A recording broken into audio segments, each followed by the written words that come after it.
Hello yet again. I'm Peyton, and this is the second installment of my video commentary journal on the COVID-19 outbreak.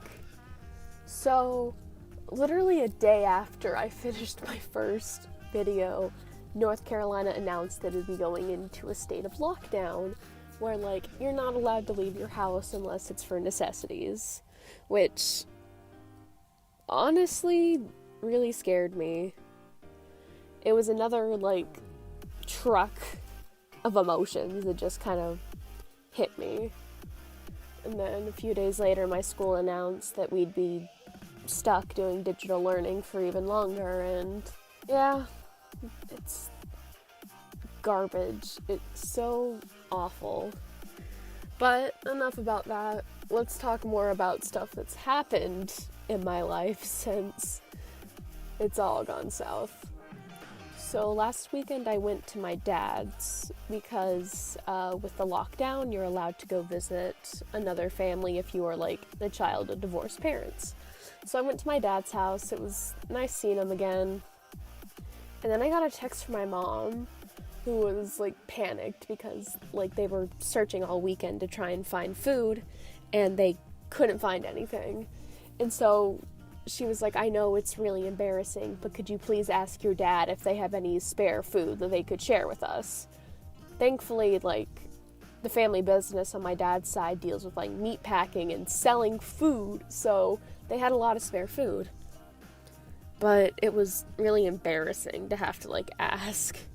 And to top it all off, we had to hide the food from my stepmom because she's an evil rat is the best way to describe her. She just wanted me gone out of the house because she saw me as a resource dealer, so that was my weekend.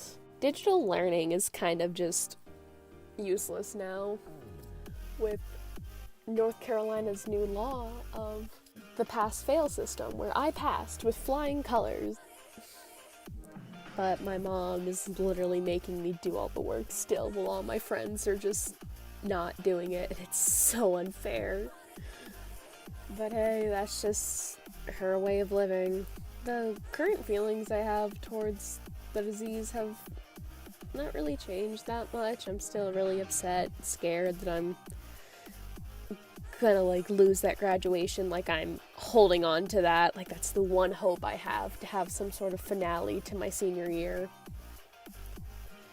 All I do is stay home, play video games, walk the dog, and then sometimes if I'm feeling nice, I'll go for a walk around the neighborhood. Except now I'm scared to do that. I was walking around, and then I was walking for about 2 hours, and then I sat down at the park to take a break, and this weird guy walked over to me and had this I don't know how to describe it, but he clearly had bad intentions. He walked over and started winking at me, raising his eyebrows, being like, how you doing? Nice day we're having.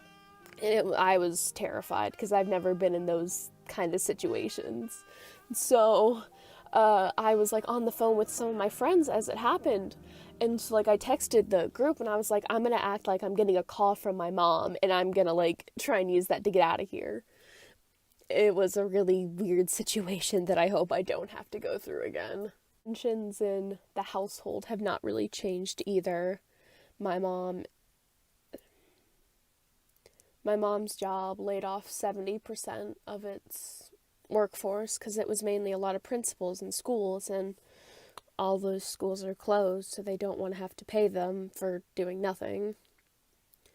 My stepdad still has his job because the golf course is deemed as essential work because they still have them open and are letting, old men in their 70s play golf because they don't have anything better to do. And I'm very lucky that my family is still in work. The other night, got into a fight with my mom because I told her that I really don't want to pursue an English degree anymore.